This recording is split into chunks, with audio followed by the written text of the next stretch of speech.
नमस्कार दोस्तों, मैं अजीत कुमार आपके YouTube channel competition community SSC अर्थात कोको एसएससी पर आप सभी का बहुत बहुत स्वागत करता हूं।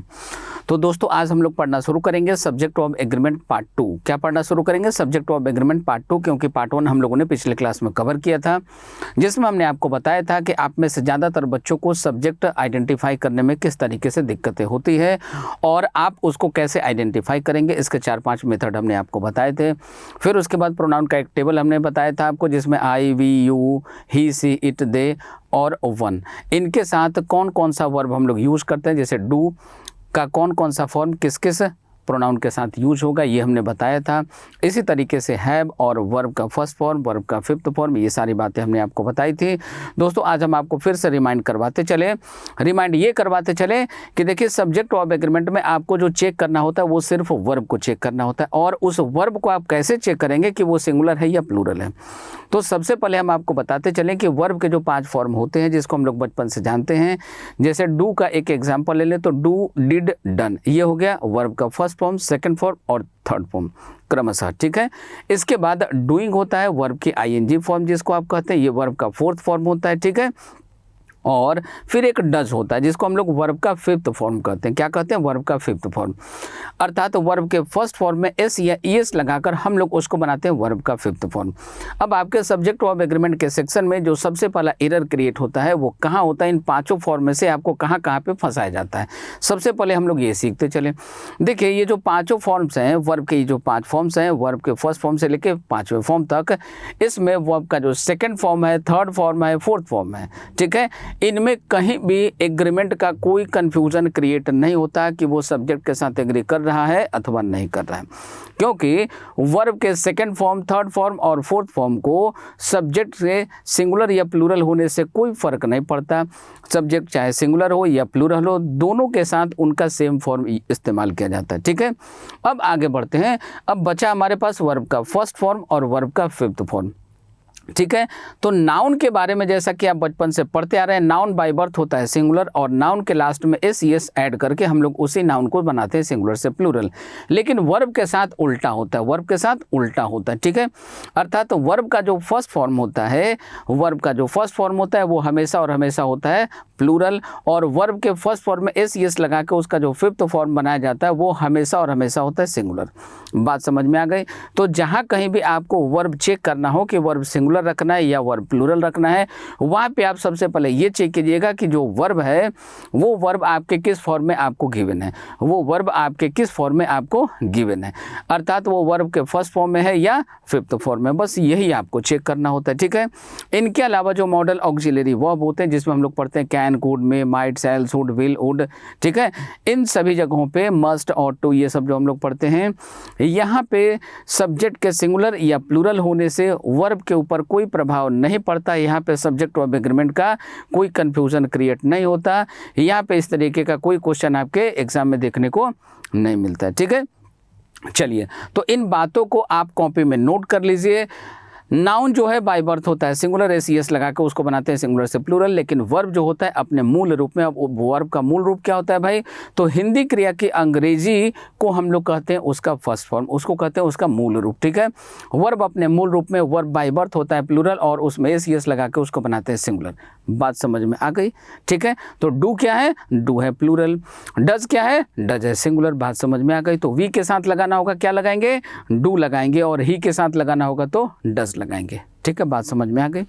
चलिए, तो अब इसके बाद आज के अपने इस क्लास को आगे बढ़ाते हैं। आज के अपने इस क्लास को आगे बढ़ाने के पहले हम आपको थोड़ा बहुत रिमाइंड करवाते चले। देखिए पिछले क्लास में हम लोगों ने ये सब्जेक्ट ऑफ एग्रीमेंट पढ़ना शुरू किया था, और सब्जेक्ट ऑफ एग्रीमेंट जब हम लोगों ने पढ़ना यहाँ पे शुरू किया था तो हम लोगों के साथ थोड़ी सी समस्या हुई थी। थोड़ी सी समस्या क्या थी कि ये सारे पार्ट्स ऑफ स्पीच वगैरह हम लोगों ने डील किया था, और फिर इसके बाद हमने आपको कुछ कॉन्सेप्ट पढ़ाते हुए सब्जेक्ट को आइडेंटिफाई करने के कुछ कॉन्सेप्ट हमने आपको पढ़ाए थे, कुछ रूल्स एंड कॉन्सेप्ट हमने आपको सिखाए थे। उसके बाद एक रूल हम लोगों ने सीखा था कि सब्जेक्ट यदि सिंगुलर होगा तो वो अब लेगा सिंगुलर, सब्जेक्ट यदि प्लूरल होगा तो वो अब लेगा प्लूरल।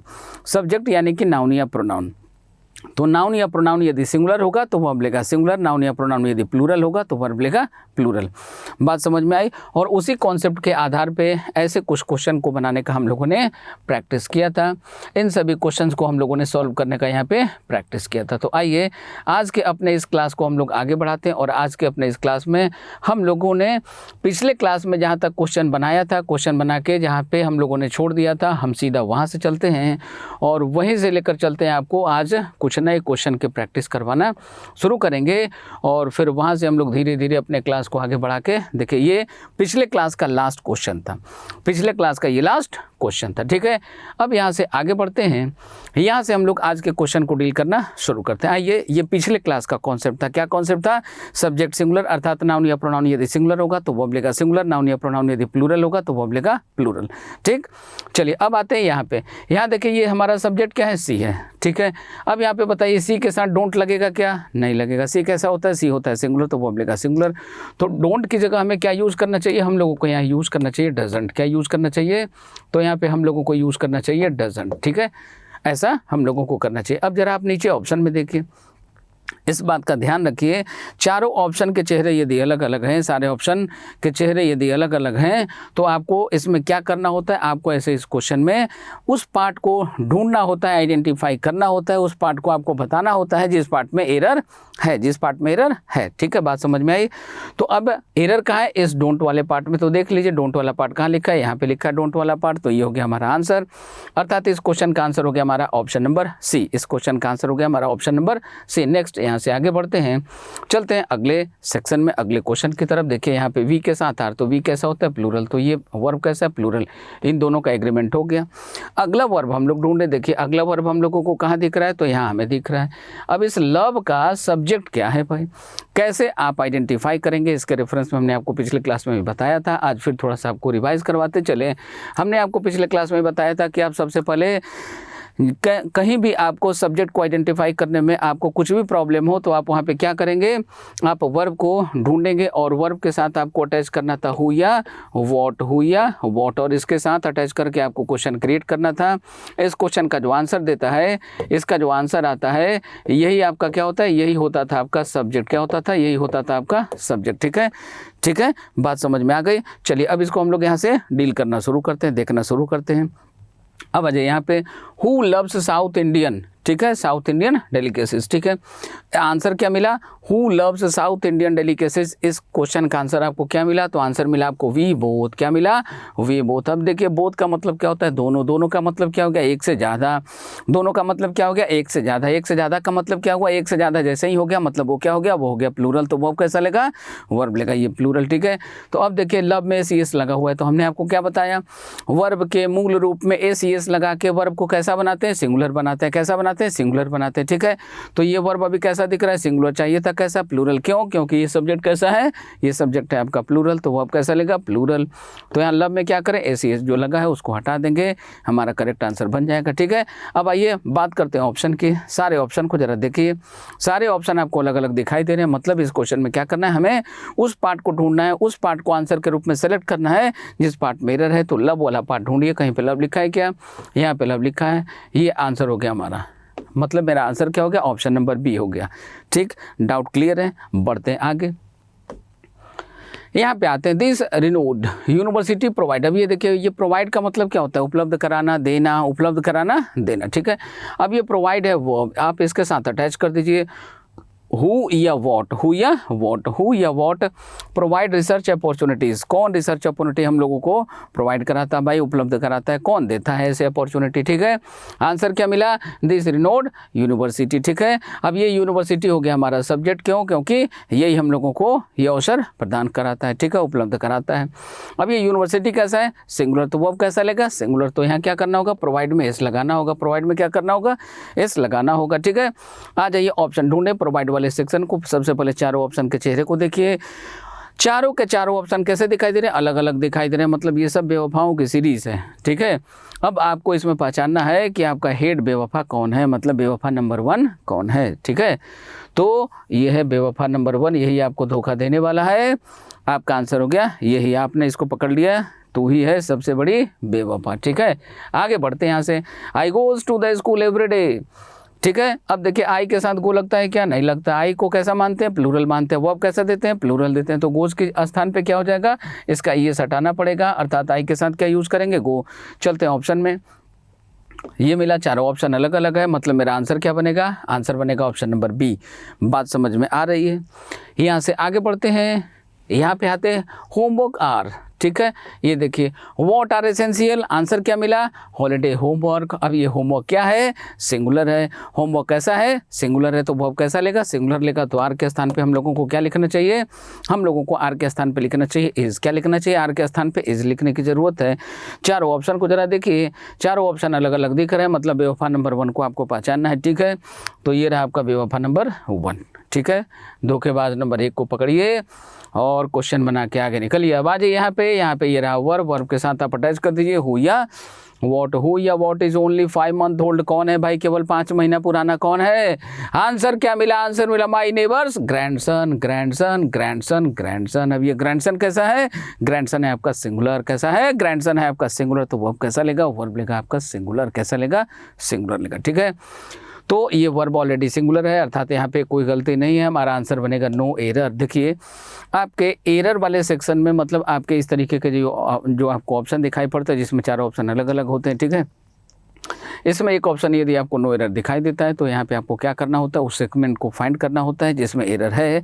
यदि इस दिए हुए सेंटेंस के किसी सेगमेंट में, किसी भाग में कहीं कोई गलती नहीं है तो आपका आंसर बनता है नो एरर। आपका आंसर क्या बनेगा? आपका आंसर बनता है नो एरर। ठीक है, चलिए दोस्तों यहाँ से आगे बढ़ते हैं, चलते हैं अगले क्वेश्चन की तरफ। देखिए हमारा अगला क्वेश्चन क्या है? ही पार्ट। अब देखिए इसका यहाँ पे अब आपको कन्फ्यूजन हो जाता है। पार्ट, पार्ट का मतलब हम लोग क्या समझते हैं? भाग, जैसे पार्ट्स ऑफ स्पीच। ठीक है, parts of speech, parts of body, शरीर के अंग, इस तरीके से हम लोग समझते हैं। यहाँ पे ऐसा नहीं है, यहाँ पे थोड़ा सा अलग है। देखिए यहाँ पे क्या अलग है? ही पार्ट द ग्रास, मतलब वो जो घास है, पार्ट का मतलब जुदा होना भी होता है। नहीं, जैसे आपने गाना सुना था मिल के जुदा कभी होने से। ठीक है, तो जुदा नहीं होना है भाई। यहाँ पे देखिए, ध्यान दीजिए, यहाँ पे क्या बात है? लीव का मतलब होता है, जैसे पार्ट का मतलब होता है लीव, LEAVE, लीव मतलब अलग करना। ठीक है, डालना। अब यहाँ पे देखिए ही पार्ट द ग्रास, मतलब वो घास को कुछ करता है। ठीक है, एट द प्लेस, उस स्थान पर करता है, where he sees the deer, जहाँ पे वो डियर को देखता है। मतलब उसकी एक आदत है कि जहाँ कहीं भी वो देखता है कि यहाँ पे डियर आती है, ठीक है, उस वाले पार्ट में जाके, उसके आसपास वाले जगह पे जाके वो घास को रख देता होगा, डाल देता होगा। ठीक है, मतलब घास कहीं से कटिंग करके लाता होगा, उस जगह पे ले जाकर उसको छोड़ देता होगा, रख देता होगा। तो यहाँ पे पार्ट क्या है? यहाँ पे पार्ट हमारा काम कर रहा है वर्ब का। यहाँ पे पार्ट का मतलब है रखना, छोड़ना। ठीक है, अब ही कैसा होता है? ही होता है सिंगुलर, तो वर्ब कैसा लेगा? सिंगुलर। अब ये देखिए ये जो पार्ट है इसमें एसीएस लगा है क्या? नहीं लगा है। तो वर्ब में एसीएस नहीं लगा हो, वर्ब अपने ओरिजिनल फॉर्म में है, वर्ब अपने फर्स्ट फॉर्म में है, मतलब वो कैसा? वो है प्लूरल। तो सिंगुलर बनाने के लिए क्या करना होगा? उसके लास्ट में एसीएस लगाना होगा। तो लगा दीजिए यहाँ पे धीरे से। मतलब मेरा करेक्ट आंसर क्या बनेगा? करेक्ट आंसर बनेगा ही पार्ट्स। क्या बनेगा? ही पार्ट्स बनेगा। ठीक है दोस्तों, तो आ जाइए ऑप्शन जरा चेक कीजिए, चारों चेहरे अलग अलग हैं। क्या ढूंढना है? बेवफा नंबर 1। तो चलिए सबसे बड़ी बेवफा हम लोगों ने पकड़ लिया। मक्कारों से बच के रहना है भाई। ठीक है, चलिए आते हैं अगले क्वेश्चन में। हमारा अगला क्वेश्चन क्या है? My mother generally read. अब ये रीड क्या है? वर्ब। इसमें तो आप में से किसी को कोई डाउट होना ही नहीं चाहिए कि रीड वर्ब है। नहीं है। अब रीड मतलब क्या होता है? पढ़ना। पढ़ना का इंग्लिश क्या है? रीड। मतलब ये कौन से फॉर्म में है? अपने फर्स्ट फॉर्म में, फर्स्ट फॉर्म में है। ठीक है, अब इसका सब्जेक्ट क्या है? तो यहाँ पे आप अटैच कर दीजिए who read the local newspaper. कौन पढ़ता है भाई? मदर। मदर कैसी है? माता जी कैसी हैं? माता जी हैं सिंगुलर, सिंगुलर है तो वर्ब कैसे लेंगी? सिंगुलर लेंगी। ठीक है, मतलब यहाँ रीड में क्या करना होगा? इस लगाना होगा। चेहरा देख लीजिए, चारों बेवफा अलग अलग है। ठीक है, तो सबसे बड़ी बेवफा को ढूंढ लीजिए। यहाँ देखिए रीड लगा हुआ है, आपका आंसर बन गया ऑप्शन नंबर सी। ठीक है, बेवफा सीरीज। चलिए आगे बढ़ते हैं। यहाँ पे sometimes the family liking to. अब ये देखिए ये लाइकिंग या लाइक, ये क्या है? वर्ब। लाइक का मतलब चाहना, पसंद करना। ठीक है, अब आप इसके साथ अटैच कर लीजिए who is liking to play a game, मतलब कौन गेम खेलना पसंद करते हैं। आंसर क्या मिला? समटाइम्स द फैमिली, कभी कभी फैमिली। अब ये फैमिली कैसा है? फैमिली है सिंगुलर, है सिंगुलर, तो वो कैसा लेगा? सिंगुलर। तो मतलब क्या करना होगा? यहाँ लाइकिंग की जगह हमें लिखना होगा लाइक्स। क्या लिखना होगा? लाइकिंग के स्थान पे हमें लिखना होगा लाइक्स। ठीक है, चलिए आ जाइए ऑप्शन जरा ढूंढ ले हम लोग। इसमें देखिए चारों ऑप्शन आपको सेम ही दिखाई दे रहे हैं। अब ये देखिए ये ऑप्शन थोड़ा सा अलग टाइप का है। देखिए इसमें करना क्या होता है कि इस तरीके से आपको अंडरलाइन पार्ट गिवन हो, ब्रैकेट वाला पार्ट गिवन हो, ठीक है, मतलब ऐसे आपको अंडरलाइन किया हुआ पार्ट दिखाई दे, ऐसे आपको ब्रैकेट में लिखा हुआ पार्ट दिखाई दे, ठीक है, या आपको बोल्ड लेटर में लिखा हुआ पार्ट दिखाई दे, आपको बोल्ड लेटर में लिखा हुआ पार्ट दिखाई दे, मतलब ये सारे के सारे सेगमेंट होते हैं नो इम्प्रूवमेंट वाले सेक्शन। कौन से सेक्शन? नो इम्प्रूवमेंट वाले सेक्शन। इसमें करना क्या होता है, तो इसमें हमें या इसी तरीके का एक और पार्ट आप देखिएगा, आपके फिल इन द ब्लैंक्स का क्वेश्चन पूछा गया हो, तो इन चारों ही सेक्शंस में ये फॉर्मेट हो, ये फॉर्मेट हो, ये फॉर्मेट हो, ये फॉर्मेट हो, मतलब नो इम्प्रूवमेंट का क्वेश्चन हो या फिल इन द ब्लैंक्स का क्वेश्चन हो, ठीक है। यहाँ पे हम लोगों को क्या करना होता है, जहाँ पे हमारा ब्रैकेट वाला पार्ट दिया है, या जहाँ पे अंडरलाइन वाला पार्ट दिया है, या जहाँ पे बोल्ड किया हुआ पार्ट है, ये जहाँ पे फिलर का पार्ट दिया गया है, हमें सिर्फ और सिर्फ ग्रामर वहीं पे चेक करना होता है। उसके आगे और पीछे अगर ग्रामर की कोई गलती दी गई है, हमें उससे कोई मतलब नहीं होता है, हमें उससे कोई मोहब्बत नहीं होता है, ठीक है, बात समझ में आ रही है। चलिए आगे बढ़ते हैं यहाँ से, और आगे अब यहाँ पे चेक करते हैं, तो यहाँ पे वर्ब कैसा आना चाहिए? सिंगुलर आना चाहिए। अब देखिए यहाँ पे ये नो सब्स्टिट्यूशन रिक्वायर्ड है। यदि ये अंडरलाइन किया हुआ पार्ट, यानी कि जो नो इम्प्रूवमेंट का पार्ट होता है, अंडरलाइन किया हुआ पार्ट, बोल्ड किया हुआ पार्ट, ब्रैकेट में लिखा हुआ पार्ट, वो पार्ट यदि आपका सही होता है, उसमें ग्रामर की यदि कोई भी गलती नहीं होती है, तो आप देखेंगे ऑप्शन में इस तरीके का ऑप्शन दिखाई देगा, no substitution required, no correction required, ठीक है, no improvement required, no change required. इस तरीके से 4-5 तरीके से आपको ऑप्शन दिए गए होते हैं, ठीक है। अब चूंकि ये जो लाइकिंग वाला पार्ट है, इस पार्ट में एरर है। अब इस पार्ट में एरर है, तो ये ऑप्शन नंबर बी क्या हो गया? सबसे पहले कैंसिल हो गया, सबसे पहले वही पार्ट कैंसिल हो गया। अब आ जाइए some time the family likes. तो इस क्वेश्चन में हम लोग क्या करेंगे, सबसे पहले हम लोग देखेंगे कि ये लाइक वाला सेक्शन कहाँ पे दिया है। तो लाइक के स्थान, लाइकिंग के स्थान पे हम लोग को लिखना क्या था? लाइक्स। अब सबसे पहले लाइक्स ढूंढे, यहाँ पे देखिए लाइक्स लिखा हुआ है, यहाँ पे देखिए लाइक्स लिखा हुआ है। अब देखिए कि बाकी रिमेनिंग पार्ट जो है, वो बाकी रिमेनिंग पार्ट सेम है अथवा नहीं है। यहाँ देखिए समटाइम्स लिखा हुआ है, ऑप्शन नंबर ए में देखिए समटाइम लिखा है, समटाइम लिखा, इसलिए ये ऑप्शन गलत हो गया, क्योंकि यहाँ पे चेंज कर दिया गया। हमें समटाइम से कोई मतलब नहीं था, हमें चेंज कहाँ करना था? यहाँ लाइकिंग वाले पार्ट में, ठीक है। ऑप्शन नंबर सी में देखिए समटाइम्स द फैमिली लाइक्स, तो ये हो गया हमारा correct answer. Option number D को भी जरा देख लीजिए, यहाँ पे फैमिली आर लाइक लिखा है, तो इसे मार्क के साथ हम लोग जनरली क्या लगाते हैं? हम लोग ING फॉर्म लगाते हैं, इसलिए ये भी गलत हो गया। करेक्ट आंसर हमारा क्या बना? करेक्ट आंसर हमारा बना ऑप्शन नंबर सी। क्या बना? ऑप्शन नंबर सी बना। नेक्स्ट यहाँ से आगे बढ़ते हैं, अब हम लोग चलते हैं अगले रूल की तरफ। दोस्तों देखिए आपके मन में एक कन्फ्यूजन रहता है हमेशा, आपके मन में एक कन्फ्यूजन हमेशा रहता है, एक भय है जो इंग्लिश में आपको बहुत सताता है, एक भय है जो आपको अपने किसी भी एग्जाम की तैयारी करने में बहुत आपको परेशान करता है। परेशान करने का ये रीज़न क्या है भाई? आपके जुबान पे अक्सर ये क्वेश्चन होता है, आप में से मैक्सिमम बच्चे चाहे मेल हो या फीमेल हो, अक्सर इस क्वेश्चन को पूछते हुए देखे जाते हैं। सर मैथ में इतने सारे रूल्स हैं, कॉन्सेप्ट हैं, कैसे याद कर रखें सर, ठीक है, इतने सारे फॉर्मूला हैं, कैसे याद रखें सर, रीजनिंग में इतने सारे कॉन्सेप्ट है, GK GS पूरा रटने का सेक्शन है सर, इंग्लिश में भी आप बहुत सारे रूल्स बताते हैं सर, इतने ग्रामर के रूल्स, वो वर्ड मीनिंग होते हैं हमारे पास, इन सबको कैसे रखें? तो हम आपको पहले से बताते चले कि वोकैब का सेशन हम लोगों का चल रहा है, ठीक है, जिसमें हमने आपको 1997 से शुरू करके अप टू डेट कराने का प्रयास किया है, या अप टू डेट करने के बारे में हमने आपको जानकारी दी है, ठीक है। और उसमें जहाँ तक हो सके शब्दों को बिना रटे आप कैसे याद करेंगे, इसका हम भरपूर प्रयास करते हैं, और वही टेक्निक हम आपको बताते भी हैं, ठीक है। ऐसे ही इन वोकैब के सारे सेक्शंस को आप और आसान तरीके से याद कर सकते हैं, याद रख सकते हैं। फिर भी आप लोगों का, आप सभी बच्चों का ये जो बार बार डाउट आता है, इसका बड़ा ही सटीक आंसर है ब्रूस ली। ब्रूस ली एक कैरेक्टर क्या है भाई? तो इनको मार्शल आर्ट के लिए ये बड़े फेमस थे, ठीक है। तो अब इनका ब्रूस ली जो थे मार्शल आर्ट के लिए फेमस थे, और मार्शल आर्ट के जो फेमस पर्सन थे ब्रूस ली, उनका एक स्टेटमेंट है जो हम आपको सुनाना चाहते हैं। क्या है भाई? तो उनका स्टेटमेंट है, मुझे उससे डर नहीं लगता, मुझे उससे डर नहीं लगता, फिर से सुनिए, मुझे उससे डर नहीं लगता जो 10,000 तरीके से लात मारता है, जो 10,000 तरीकों से लात मारता है। मुझे उससे डर लगता है, ये ब्रूस ली का कहना है, मुझे उससे डर लगता है जो एक ही तरीके से लात मारने की 10,000 बार अभ्यास करता है, प्रैक्टिस करता है। इस बात को ध्यान से सुनिए, हम फिर से इस लाइन को रिपीट कर रहे हैं। मुझे उससे डर नहीं लगता जो 10,000 तरीकों से लात मारता है, मुझे उससे डर लगता है जो लात मारने के एक ही तरीके की 10,000 बार प्रैक्टिस करता है। मतलब समझ गए, 10,000 इंटू 10,000, मतलब अगर वो 10,000 तरीके से लात मारेगा तो वो एक एक तरीके की 10,000 बार प्रैक्टिस करता है। इसका कंक्लूजन क्या है, समरी क्या है, आप इसको समझिए। समरी ये है कि आपको जो भी चीज़ें डिफ़िकल्ट लगते हैं उसकी इतनी बार प्रैक्टिस कीजिए, इतनी बार प्रैक्टिस कीजिए कि वो आपके ब्लड में यूं ही बहना शुरू कर दे, वो आपके माइंड में यूं ही एग्जिस्ट करना शुरू कर दे। ठीक है, बात समझ गई। तो आशा करते हैं कि आप इन चीज़ों से सीखेंगे। बड़े लोगों से ऐसी बातें हम लोगों को सीखनी चाहिए, और यही करके आप देखेंगे कि ऐसे बहुत सारे स्टूडेंट हैं जिन्होंने एसएससी ही नहीं बल्कि यूपीएससी में भी धमाल मचाया है। मतलब आप देखिएगा, आप सुने होंगे कई ऐसे स्टूडेंट होते हैं जो किसी एग्ज़ाम की तैयारी करने जाते हैं, चाहे वो यूपीएससी हो अथवा पीएससी हो अथवा कोई भी एग्ज़ाम हो, बैंक हो, एसएससी हो, रेलवे हो, कोई भी एग्ज़ाम हो, क्लैट हो, किसी भी एग्ज़ाम की तैयारी करने वो कैंडिडेट जब जाता है, इनिशियल स्टेज में जाता है, तो अपने क्लास का सबसे बड़ा बेवकूफ़ पर्सन वो होता है। उसको कुछ नहीं आता, वो मेल भी हो सकता है, वो फीमेल भी हो सकती है। ठीक है, लेकिन उसके अंदर हेजिटेशन नहीं होता, और विदाउट हेजिटेशन वो अपने फैकल्टी से, अपने टीचर से, अपने मेंटर से सारे डाउट्स को पूछता है। भले मेंटर, टीचर, फैकल्टी जो है उसको अवॉइड करना शुरू कर देते हैं, इस पगले को कुछ नहीं आता, इस पगली को कुछ नहीं आता, कुछ नहीं आता, इसको जीरो है इसका सब कुछ, इसको कौन पढ़ाएगा। लेकिन वो बेशरम की तरह उनके पीछे लगा रहता है, उनसे पूछता रहता है, और जो कुछ भी उसको सीखने को मिलता है उसको जाके इतनी बार प्रैक्टिस करता है, इतनी बार प्रैक्टिस करता है कि उस आर्ट में वो एक्सपर्ट हो जाता है। और कुछ समय के बाद आप सुनेंगे कि वही स्टूडेंट टीआई बन जाता है। क्या बन जाता है?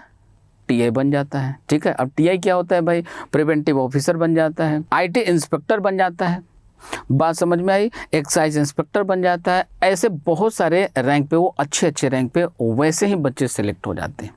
ठीक है, बात समझ में। इसका मतलब ये नहीं है कि जो इंटेलिजेंट है वो पढ़ाई नहीं करता, जो इंटेलिजेंट है वो कम समय में अच्छा रिजल्ट देता है।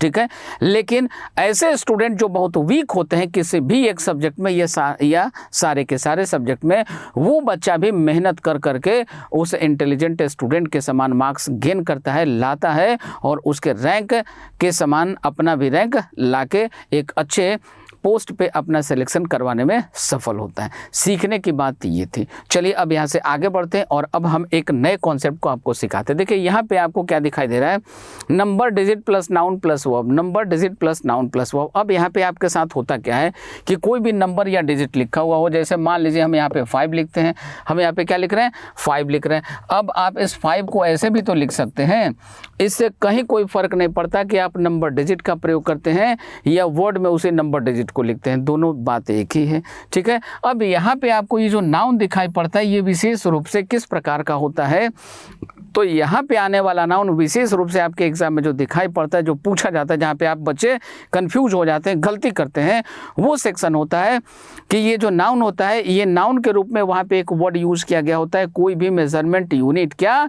कोई भी मेजरमेंट यूनिट। क्या? कोई भी मेजरमेंट यूनिट। इस बात को गौर फरमाइए, आप इसको पेन डाउन कीजिए, स्टार बनाइए, नोट में लिखिए इसको अलग से कि ये क्या है, और यहाँ पे किस तरीके से आपको एसएससी बोर्ड या आपका कोई भी एग्जामिनेशन बोर्ड आपको कंफ्यूज करके आपसे किस तरीके से आपका रिजेक्शन करवा देता है। ठीक है, किस तरीके से आपसे गलती करवाता है। और तब यहाँ आने वाला जो वर्ब होता है इसका क्या होगा? कालिया।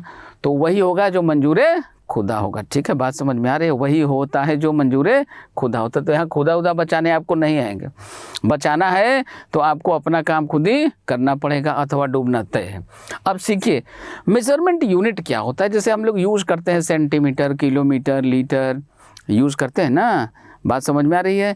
अब ज़रा ध्यान दीजिए, तो किलोमीटर, सेंटीमीटर, ये सब क्या है? लीटर। जैसे दूध आप खरीदते हैं लीटर में, पेट्रोल आप खरीदते हैं लीटर में। ठीक है, पेट्रोल खरीद बिक्री होता है किस में? लीटर में। तो लीटर जो वर्ड है ये नाउन है, और इसका प्रयोग करते हैं उस पेट्रोल को मापने के लिए या ऐसे किसी भी लिक्विड चीज़ों को मेज़र करने के लिए उसका यूज़ करते हैं। बात समझ में आ रही है? तो अब इनका कॉन्सेप्ट क्या है, इसको आप ठीक से समझिए। अब इनका कॉन्सेप्ट है कि हम यदि यहाँ पे 5 लिख रहे हैं, हम यदि यहाँ पे 5 लिख रहे हैं, 5 के बाद यदि हम km लिखें, km मतलब किलोमीटर, तो किलोमीटर लिखें या किलोमीटर्स लिखेंगे, तो हम यहाँ लिखेंगे किलोमीटर्स। अब हम यदि आपसे पूछे बताइए ये 5 किलोमीटर्स को सिंगुलर माने या प्लूरल माने, तो मानेंगे इनको प्लूरल। क्या मानेंगे? प्लूरल। अभी ये कैसा है? प्लूरल है।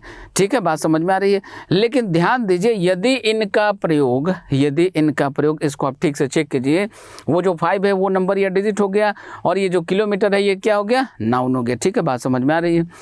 तो ऐसे जो भी आपको मेजरमेंट यूनिट आपको दिखाई देंगे किसी भी नंबर या डिजिट के साथ, इनका कॉन्सेप्ट हम आपको सिखा रहे हैं कि इनके साथ वर्ब कैसा रहेगा। अब होता कुछ ऐसा है कि यदि ऐसे किसी भी मेजरमेंट यूनिट का प्रयोग किसी नंबर या डिजिट के साथ किया जाए, किंतु इनका प्रयोग सेंटेंस में सब्जेक्ट के रूप में किया गया हो, किसी भी सेंटेंस में सब्जेक्ट के रूप में किया गया हो, तो फिर इसी को हम लोग मानेंगे सिंगुलर। एज अ सब्जेक्ट हम लोग इसी को मानते हैं सिंगुलर, और इसके साथ वर्ब यूज करते हैं सिंगुलर। क्या यूज करते हैं? वर्ब यूज करते हैं सिंगुलर। जैसे एक एग्जांपल यही ले लीजिए, 5 किलोमीटर से यहाँ पे हम लिखते हैं इज और are. Not a long distance.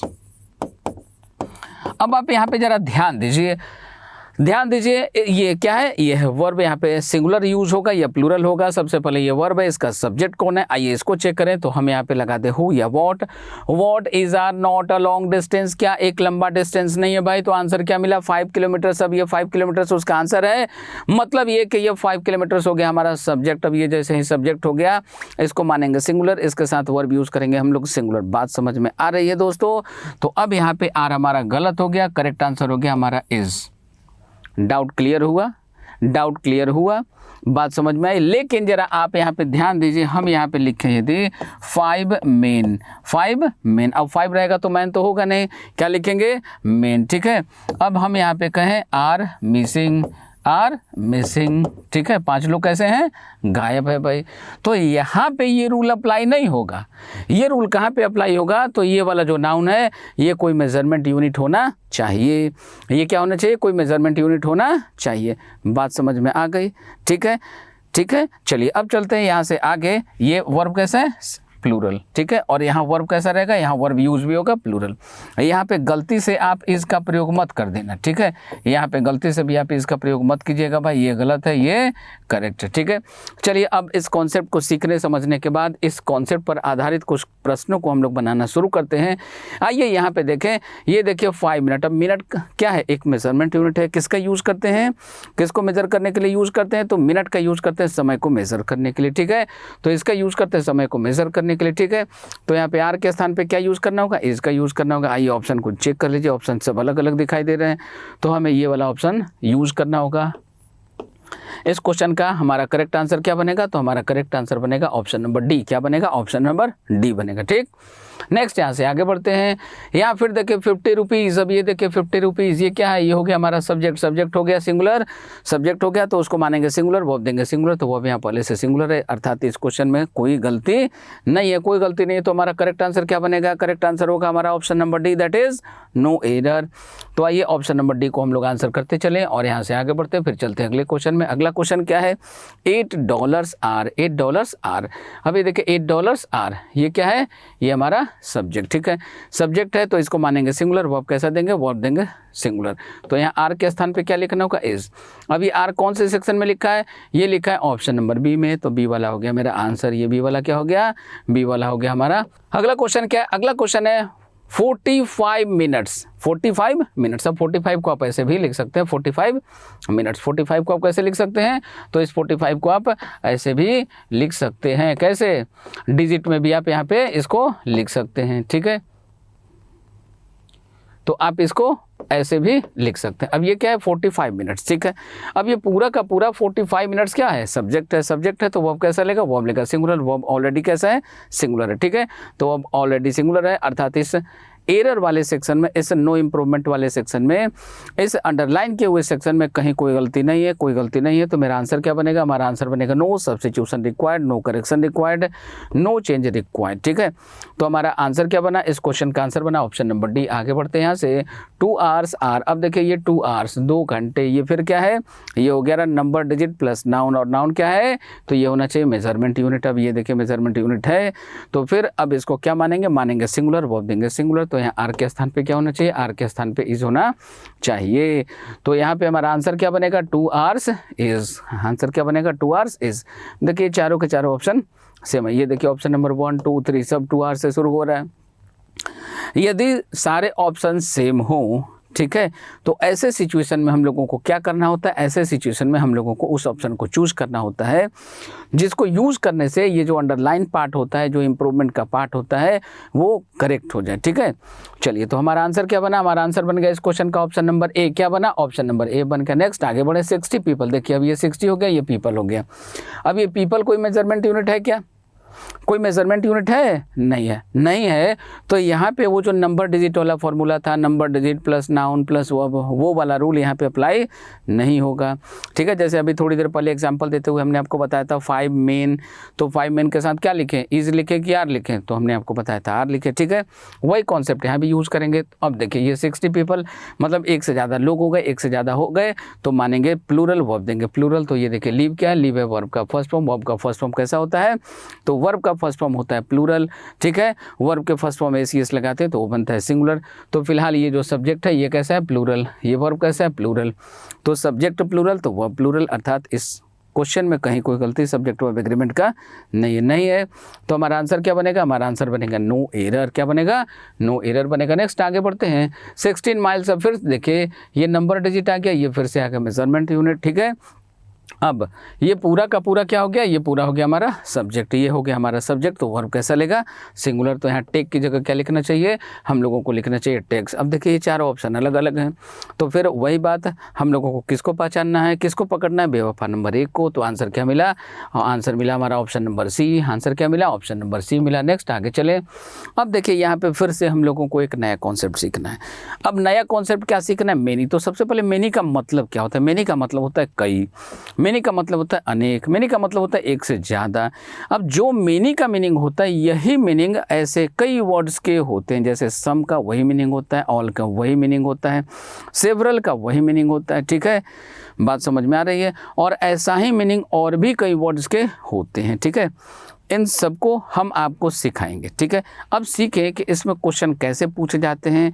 सबसे पहले मेनी का मतलब होता है क्या, मेनी का मतलब हमने अभी आपको बताया, मतलब एक से ज़्यादा। ठीक है, अब मेनी का पार्ट्स ऑफ स्पीच क्या है, तो मेनी का पार्ट्स ऑफ स्पीच है एडजेक्टिव। क्या है, एडजेक्टिव है ये।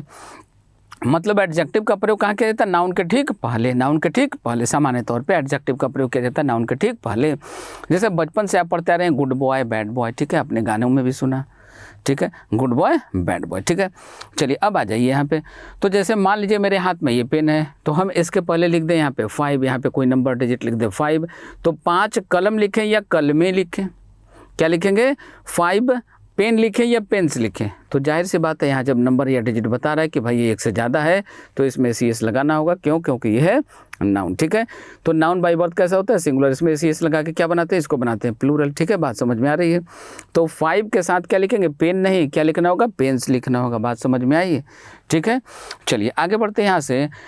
अब देखिए मेनी के साथ क्या होता है कि मेनी के बाद यदि यहाँ पे कोई नाउन आए, मेनी के बाद क्या है, कोई नाउन आए। ठीक है, और फिर इसके बाद यहाँ कोई वर्ब आए, तो इसके बाद आने वाला नाउन कैसा होगा, प्लूरल लिखा जाएगा। और इसके बाद आने वाला वर्ब भी कैसा लिखा जाएगा, प्लूरल लिखा जाएगा।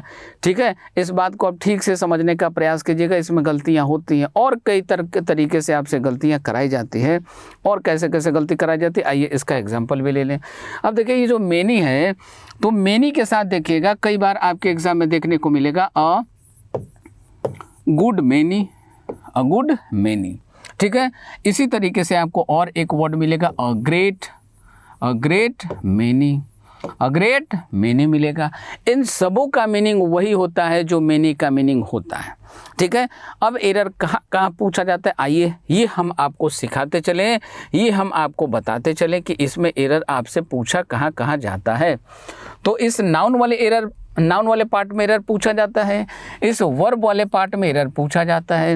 यदि ये दोनों ही पार्ट सही हो तो इसके साथ मेनी के साथ यदि अ ग्रेट का यूज़ किया गया हो तो आप देखेंगे यहाँ पे एरर पूछा जाएगा, ए के स्थान पे एन लिख देगा या ए एन मिसिंग होगा।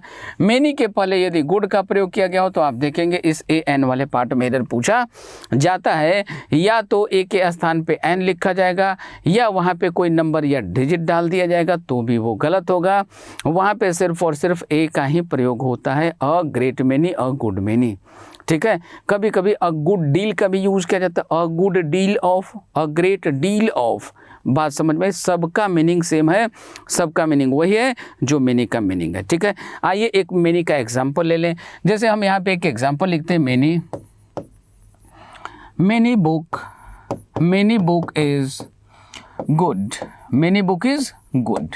ठीक है, एकदम साधारण सा, एकदम सिंपल सा एग्जांपल लेके आपको हम दिखा रहे हैं। अब इस क्वेश्चन में जरा आप गौर फरमाइए, इस क्वेश्चन में एरर कहाँ कहाँ है।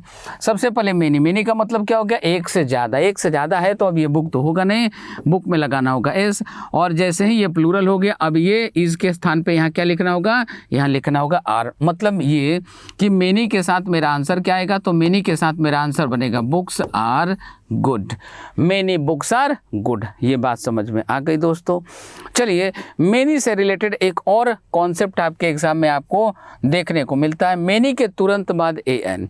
अब मेनी का क्वेश्चन जब भी कभी आपके साथ आपको दिखाई पड़े, जब भी कभी कहीं भी आपको दिखाई पड़े, आपको दो बातें चेक करनी है। मेनी के तुरंत बाद ए एन लिखा है क्या, हाँ या ना। मेनी के तुरंत बाद यदि ए एन लिखा है तो ये कॉन्सेप्ट यदि आपको दिखाई दे, कौन सा कॉन्सेप्ट आपको दिखाई दे, इन केस मान लीजिए कि ये कॉन्सेप्ट आपको दिखाई दे, तो इस केस में ये जो मेनी है ये गॉन हो जाता है, मतलब इसकी भूमिका गायब हो जाती है। अब मेनी का कोई रोल नहीं होता। अब बताइए यहाँ बचा क्या, ए एन बचा। ए एन को क्या मानते हैं हम लोग, सिंगुलर मानते हैं। क्या मानते हैं, सिंगुलर मानते हैं। देखिए आपने बचपन से पढ़ा भी है, ही इज़ अ बॉय, ऐसा आपने पढ़ा है। अब ये ए एन क्या है, सिंगुलर है, इसलिए इसके साथ क्या यूज हो रहा है, यहाँ सिंगुलर बॉय यूज हो रहा है। इसी तरीके से आपने पढ़ा है एन एप्पल, क्या पढ़ा है, एन एप्पल पढ़ा है। ये देखिए एन क्या है, आर्टिकल है, ये ए भी आर्टिकल था, ये एन भी आर्टिकल है, और ये दोनों कैसा होता है, दोनों होता है सिंगुलर। इसके बाद आने वाला नाउन देखिए, दोनों ही नाउन कैसा है, ये भी सिंगुलर नाउन है, और ये एप्पल भी क्या है, सिंगुलर नाउन है। तो बॉय भी सिंगुलर है और ये एप्पल भी सिंगुलर है। बात समझ में आ रही है। तो ए एन का प्रयोग होता है सिंगुलर नाउन के साथ, किसके साथ, सिंगुलर नाउन के साथ। तो इसका तात्पर्य ये है कि यदि आपको कहीं भी मेनी दिखाई पड़े, मेनी के तुरंत बाद आप चेक कीजिए ए एन है अथवा नहीं है। यदि मेनी के बाद ए एन उपलब्ध है, यहाँ पे प्रेजेंट है, तो इसको आप भूल जाइए। अब आप इसको ट्रीट करेंगे ए एन के अकॉर्डिंग। तो मेनी के बाद यदि ए एन आए, इसके बाद अब यहाँ जो भी नाउन आएगा, यहाँ जो भी वर्ब आएगा, ये नाउन और वर्ब सब के सब कैसे रहेंगे, ये सभी के सभी लिखे जाएंगे हमेशा और हमेशा सिंगुलर। कैसे लिखे जाएंगे, सभी के सभी हमेशा और हमेशा लिखे जाएंगे सिंगुलर। आइए इसका एक एग्जाम्पल लेना चाहिए, तब जाके बातें समझ में आएंगी। यहाँ देखिए many a men are fraud,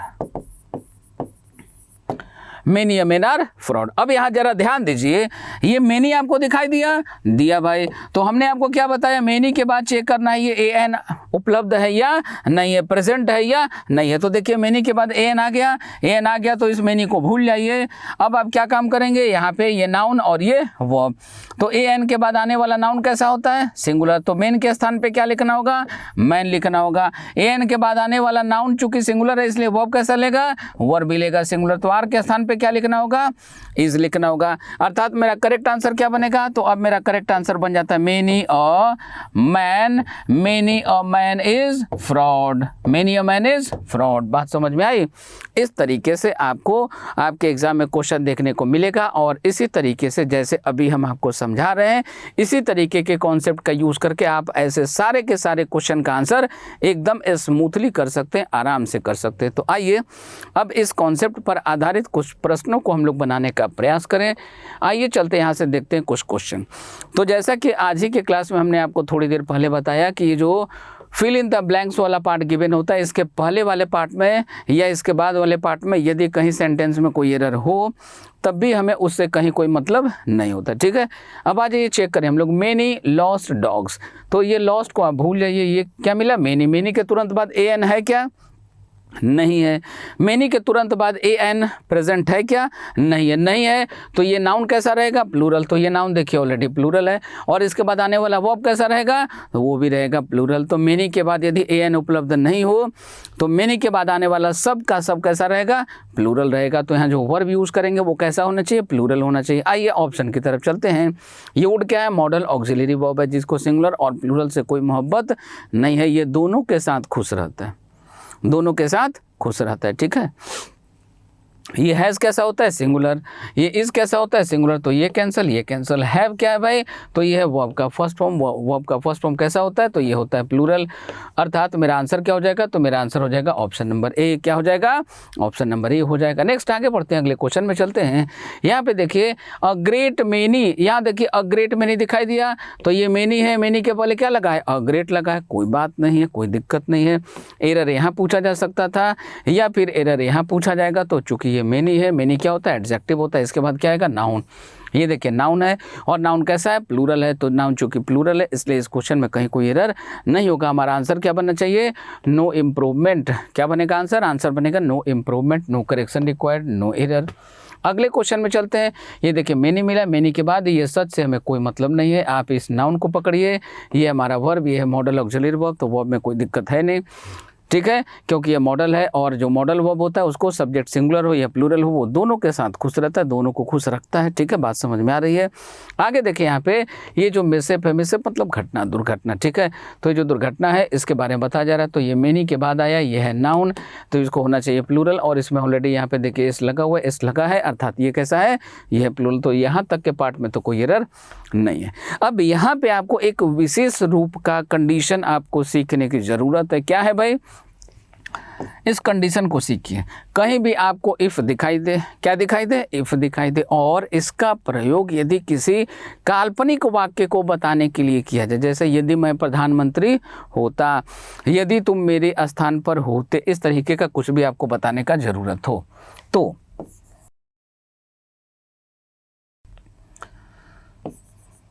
तो ऐसे कंडीशन में इफ़ के बाद यदि आने वाला सब्जेक्ट सिंगुलर हो अथवा प्लूरल हो, सिंगुलर हो अथवा प्लूरल हो, इससे वर्ब को कोई मोहब्बत नहीं होता। ऐसे कंडीशन में वर्ब हमेशा और हमेशा लिखा जाता है प्लूरल, और प्लूरल में एक ही कंडीशन होता है यहाँ पे वर्ब का। किसका होता है, वर्ब का होता है। ऐसे इमेजिनरी सिचुएशन को बताने के लिए हम लोग सभी सब्जेक्ट के साथ प्रयोग करते हैं वर्ब का। किसका प्रयोग करते हैं, वर्ब का प्रयोग करते हैं। कॉपी में दोस्तों नोट कीजिए, इसको कॉपी में इसको नोट कीजिए, ठीक है। ये अलग कंडीशन है, कोई एक्सेप्शन नहीं है, हमने आपको पहले से बता रखा है, मेरे पास कोई भी एक्सेप्शन नहीं है। सभी चीज़ों का हमारे पास आपको कॉन्सेप्ट मिलेगा, ठीक है, सबका कॉन्सेप्ट मिलेगा। आपको कुछ भी रट्टा मारने की ज़रूरत नहीं है, चीज़ों को लॉजिकली आपको सीखने की ज़रूरत है, ठीक है। तो आइए अब इसको सीखने के बाद हम लोग चलते हैं क्वेश्चन में।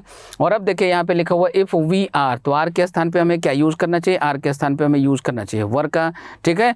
तो हमारा आंसर क्या बनेगा, हमारा आंसर बना ये वाला section, that is option number C. Answer क्या बना, ऑप्शन नंबर सी। नेक्स्ट आगे बढ़ते हैं, यहाँ से अगले क्वेश्चन में चलते हैं। द नॉटी बॉय मेड, अब ये देखिए मेनी, मेनी के बाद अ मिसचिफ, मेनी अ मिसचिफ। देखिए मेनी के बाद क्या आ गया, ए एन आ गया, मेनी के बाद क्या आ गया, ए एन आ गया, मेनी के बाद ए एन आ गया, ठीक है। और ए एन के बाद क्या आ रहा है ये, ठीक है, मेनी अ मिसचिफ। अब यहाँ पे एरर है, यहाँ पे क्या एरर है भाई, तो देखिए मेनी के बाद मिसचिफ होगा नहीं, ये गलत है। मच के बाद मिसचिफ होगा नहीं, ठीक है। ये मच का यूज़ करते हैं हम लोग अनकाउंटेबल नाउन के लिए, अभी हम लोगों ने इसको पढ़ा भी नहीं है। मेनी और मिसचिफ्स, ये भी नहीं होगा, ठीक है। अब इसका करेक्ट आंसर होता क्या है कि मिसचिफ क्या होता है, दरअसल मिसचिफ होता है एक एब्स्ट्रैक्ट नाउन। एब्स्ट्रैक्ट नाउन का मतलब होता है अनकाउंटेबल, ठीक है। इसको काउंटेबल बनाने के लिए इसके साथ हम लोग प्रयोग करते हैं मेनी के बाद। मेनी इसको काउंटेबल फॉर्म में, जैसे पानी क्या होता है, अनकाउंटेबल, चाय क्या होता है, अनकाउंटेबल, ठीक है। उसके साथ हम लोग कप वर्ड का प्रयोग करते हैं, बोतल का प्रयोग करते हैं, पानी के साथ लीटर का प्रयोग करते हैं। बात समझ में आ रही है। इन द सेम वे इसके साथ यदि इसको काउंटेबल फॉर्म में लाना हो तो उसके साथ हम लोग यूज़ करते हैं अ पीस ऑफ, क्या यूज़ करते हैं, पीस ऑफ, एक्ट ऑफ, क्या यूज़ करते हैं, a piece of an act of, ठीक है। बात समझ में आई। तो मेनी के बाद देखिए यहाँ पे क्या दिखाई दे रहा है, ए, क्या दिखाई दे रहा है, ए दिखाई दे रहा है, ठीक है। फिलहाल चूंकि यहाँ पे उस तरीके का कोई ऑप्शन हम लोगों को दिख नहीं रहा है, तो हम लोग इसमें क्या करेंगे, मेनी ए के बाद आने वाला क्या होना चाहिए, सब होना चाहिए सिंगुलर। मिसचिफ ऑलरेडी कैसा है, सिंगुलर है, ठीक है।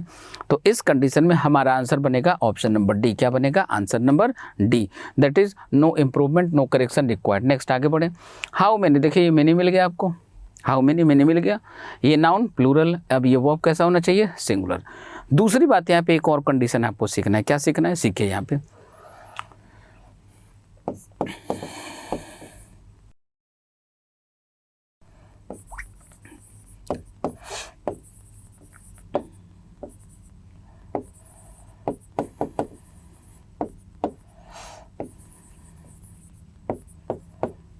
देखिए ये वर्ब के 5 फॉर्म होते हैं।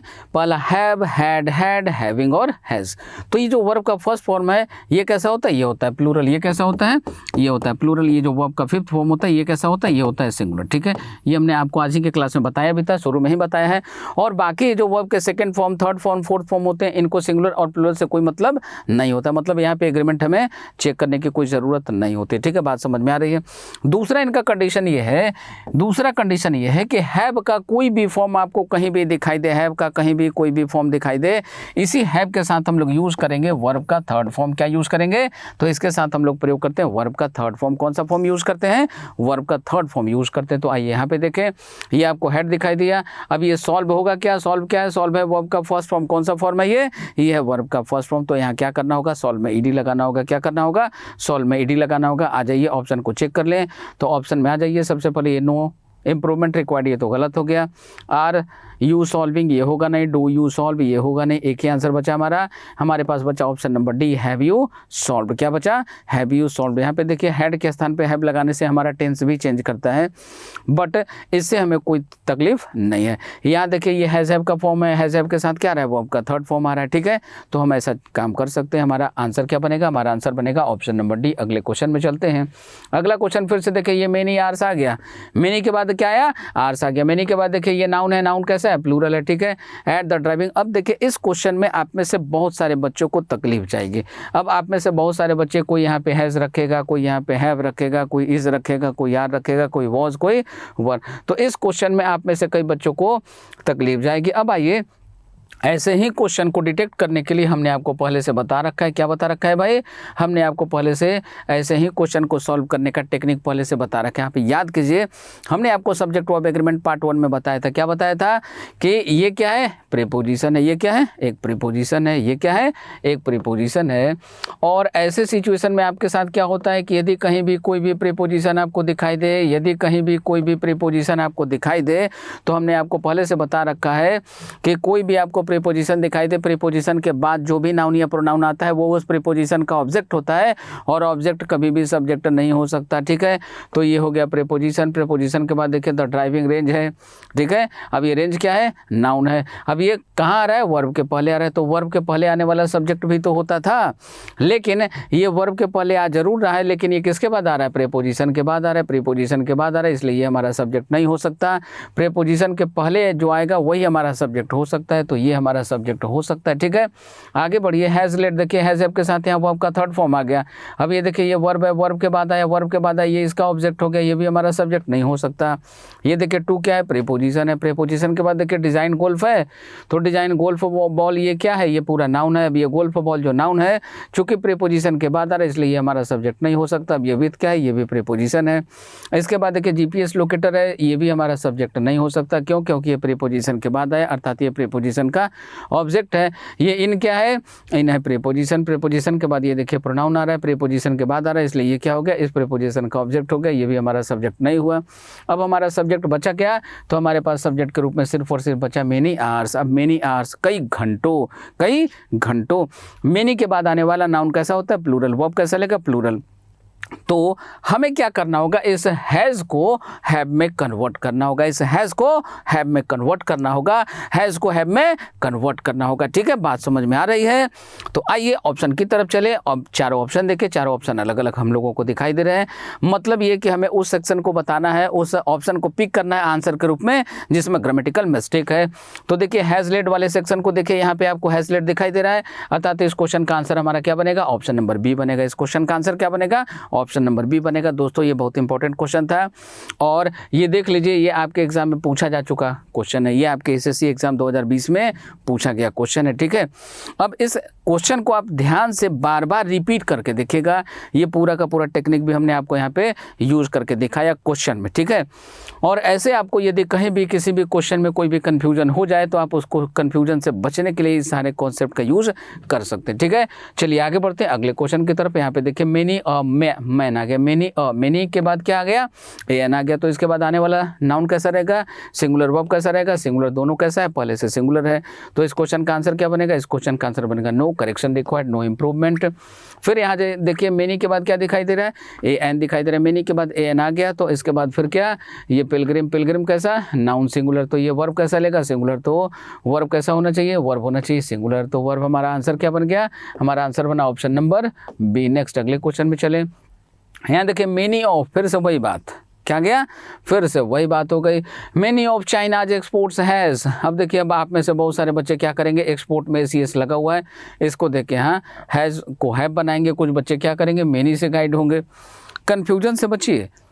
मेनी ऑफ चाइनाज, अब ये देखिए पोस्ट ऑफिस लगा हुआ है। आप याद कीजिए आपके SSC इसी चैनल पे, आपके इसी चैनल पे जिसमें हम लोग आपको SSC की प्रिपरेशन करवाते हैं, कंपटीशन कम्युनिटी SSC अर्थात कोको SSC आपका जो यूट्यूब चैनल है, उसमें पहला वीडियो गया था कैसे नाउन को पहचाने, हाउ टू आइडेंटिफाई नाउन। उसमें हमने आपको बताया था पोस्ट ऑफिस के पहले भी नाउन है, पोस्ट ऑफिस के बाद भी नाउन, ठीक है। तो ये देखिए, ये जो नाउन है ये है आपका सब्जेक्ट। ये क्या है, ये आपका सब्जेक्ट। अब देखिए ये आपका सब्जेक्ट है, चर्चा इसकी हो रही है। अब चर्चा इसकी हो रही है, इसलिए ये क्या हो गया, ये हो गया हमारा सब्जेक्ट, सब्जेक्ट हो गया। अब एक्सपोर्ट कैसा है, चाइना का एक्सपोर्ट। अब एक्सपोर्ट कैसा है, प्लूरल है, प्लूरल है तो वो कैसा लेगा, प्लूरल। तो हैज़ के स्थान पे क्या लिखना होगा हम लोगों को, हैव लिखना होगा। हैज़ के स्थान पे क्या लिखना होगा, हैव लिखना होगा। तो हैव बीन रीडायरेक्टेड। तो हमारा आंसर क्या बना, हमारा आंसर बनेगा ऑप्शन नंबर सी, बेवफा नंबर 1 को पहचानना था इसमें। नेक्स्ट आगे बढ़ते हैं। ग्रेट मैनी देख लीजिए, फिर से ये मैनी आ गया। मैनी के बाद आने वाला नाउन कैसा है, प्लूरल है, वर्ब कैसा है, प्लूरल है। बात समझ में आ रही है। तो ये पार्ट करेक्ट हो गया, ये पार्ट करेक्ट हो गया। अब ये देखिए ग्रेट है, ग्रेट आता है क्या, नहीं आता। हमने क्या बताया था, इसके पहले मैनी के पहले कई बार क्या होता है, ग्रेट का, गुड का यूज़ किया गया होता है। तो उसके पहले हम लोग किसका यूज़ करते हैं, सिर्फ और सिर्फ एक ही आर्टिकल। कौन सा, आर्टिकल ए। कौन सा, आर्टिकल है। तो ग्रेट के पहले क्या लगना चाहिए, अ लगना चाहिए। मतलब मेरा आंसर क्या बनना चाहिए, अ ग्रेट मैनी, ऐसा होना चाहिए। तो हमें क्या पहचानना था, बेवफा नंबर 1 को आ जाए। ये रही अपनी सोनम गुप्ता, ठीक है। चलिए आगे बढ़ते हैं, अगले क्वेश्चन में चले। Many countries and states. देखिए मेनी के बाद कंट्री नाउन है, नाउन कैसा है, ये प्लूरल है। स्टेट ये कैसा है, ये भी नाउन है, ये भी प्लूरल है। वर्ब कैसा लेगा, प्लूरल। तो इसकी जगह आर, इसकी जगह क्या होना चाहिए, आर होना चाहिए, आर। देखिए तो यहाँ आर है और यहाँ भी आर है। देखिए इज एम आर के साथ यहाँ पे ed फॉर्म लगा हुआ है, वर्ब का थर्ड फॉर्म लगा हुआ है। ये गलत हो गया, क्योंकि आमतौर पर इज एम आर के साथ हम लोग कौन सा फॉर्म यूज़ करते हैं, आमतौर पर हम लोग इज एम आर के साथ यूज़ करते हैं वर्ब के ing फॉर्म। कौन सा फॉर्म, ing फॉर्म यूज़ करते हैं। ये गलत, नो इम्प्रूवमेंट होगा नहीं, क्योंकि ब्रैकेट वाला पार्ट जो इंप्रूवमेंट का पार्ट है वो ऑलरेडी गलत है। तो हमारा करेक्ट आंसर बनेगा ऑप्शन नंबर ए। क्या बनेगा, करेक्ट आंसर बनेगा ऑप्शन नंबर ए। अब इसके बाद हम लोग अगले रूल की तरफ बढ़ेंगे। अगला रूल हम लोग पढ़ेंगे मोस्ट ऑफ। मोस्ट ऑफ के साथ आपके सब्जेक्ट ऑफ एग्रीमेंट का क्या कॉन्सेप्ट है, कैसे इससे क्वेश्चन पूछे जाते हैं, इन सभी पे हम लोग चर्चा करेंगे अपने अगले वीडियो में।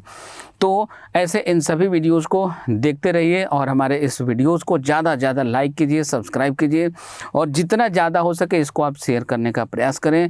चैनल को सब्सक्राइब जरूर करें, ठीक है। जितना ज़्यादा से ज़्यादा हो सके इसको आप शेयर करें, दूसरे लोगों तक पहुंचाएं, ताकि दूसरे बच्चे भी इन चीज़ों का यूज़ करके वो हमारी मदद लेके या हम उनकी मदद करके उनका भी SSC में सिलेक्शन करवाने में हम सभी उनकी सपोर्ट कर सकें, उनकी कुछ मदद कर सकें। तो इसके आगे की चीज़ों को के लिए हम लोग मिलते हैं अपने अगले वीडियो में। इसके आगे की चीज़ों के लिए हम लोग मिलते हैं अपने अगले वीडियो में। तब तक के लिए आप सबों का बहुत बहुत आभार, बहुत बहुत धन्यवाद। जय हिंद, जय भारत।